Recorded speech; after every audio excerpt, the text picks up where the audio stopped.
Hello kids! I welcome you in today's storytelling program by Shefalic Kingdom for Kids.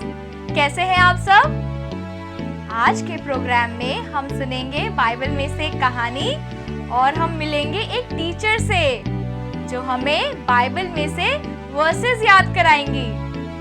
Friends, आज की कहानी में हम देखेंगे कि कैसे यीशु मसीह ने एक विधवा यानी एक विडो आंटी के बेटे को जीवित कर दिया। तो चलिए कहानी सुनते हैं। एक बार यीशु मसीह नाइन नाम के एक नगर को जा रहे थे, लेकिन जैसे ही वो वहां पहुंचे तो क्या देखा कि बहुत सारे लोग एक मरे हुए इंसान को दफनाने के लिए ले जा रहे हैं। बहुत भीड़ थी। जब थोड़ी बात की तो पता चला कि जो आंटी सबसे आगे रोती हुई जा रही थी वो उस जवान की मम्मी थी जिसकी डेथ हो गई थी। और भी दुख की बात तो ये है, उन आंटी के हस्बैंड की भी डेथ कई साल पहले हो गई थी। एक ही बेटा था और उसकी भी मृत्यु हो गई और अब ये आंटी बिल्कुल अकेली रह गई है। ये सब जानकर यीशु मसीह का दिल बहुत ज्यादा दया से भर गया। यीशु मसीह ने उन आंटी को तसल्ली दी और जिस अर्थी पर वो उस मृत जवान को ले जा रहे थे उस अर्थी को छुआ।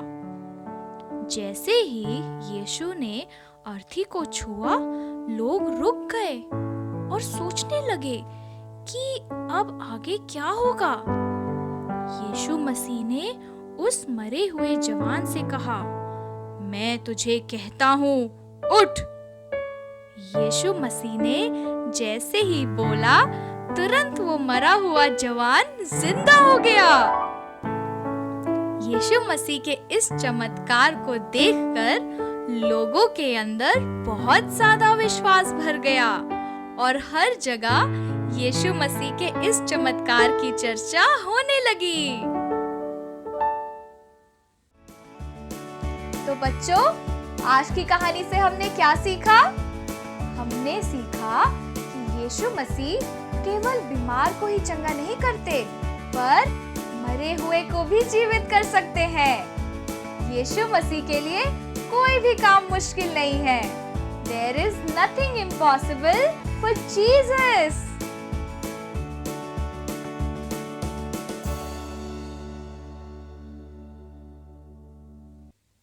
Friends, do you know हम 5th सितंबर को क्या सेलिब्रेट करते हैं?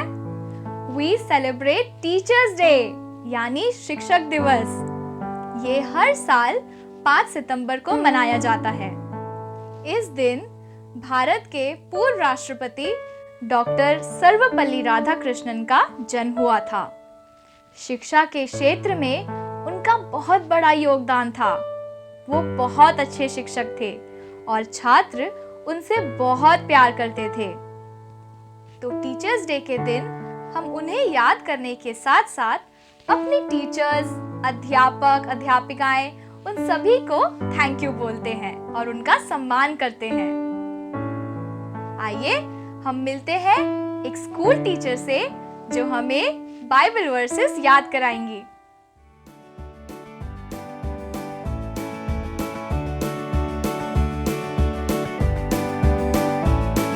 Good morning class, please sit down. क्या आप लोगों ने आज होमवर्क किया? Very good. ओके क्लास, आज हम बाइबल में से वर्सेस याद करेंगे। प्लीज रिपीट आफ्टर मी, मेरे पीछे पीछे दोहराएं।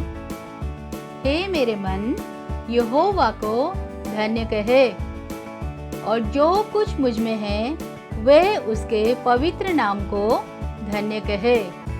हे मेरे मन, यहोवा को धन्य कहे और उसके किसी उपकार को ना भूलना। बच्चों, ये आयत बाइबल में कहाँ मिलती है? ये भजन संहिता 103 उसका 1 और 2 आयत में है। चलो मेरे साथ दोबारा लर्न करें। हे मेरे मन, यहोवा को धन्य कहे, और जो कुछ मुझ में है वे उसके पवित्र नाम को धन्य कहे। हे मेरे मन, यहोवा को धन्य कहे और उसके किसी उपकार को ना भूलना। वेरी गुड बच्चों, आप लोग ऐसे ही याद करके मुझे नेक्स्ट वीक सुनाना। बच्चों, आप लोग अपने स्कूल, अपने टीचर और अपने फ्रेंड्स को मिस करते हैं, तो बच्चों ये जो सिचुएशन है उसके लिए आप लोग प्रेयर करते रहना, ताकि जल्द से जल्द ये सिचुएशन से हम बाहर आ सके और आप लोग स्कूल जा सके। बाय फ्रेंड्स, आई होप आपने बाइबल वर्स याद किया एंड आपको टीचर से मिलके बहुत अच्छा लगा। सो हम मिलते हैं नेक्स्ट वीक एक नई स्टोरी के साथ। बाय।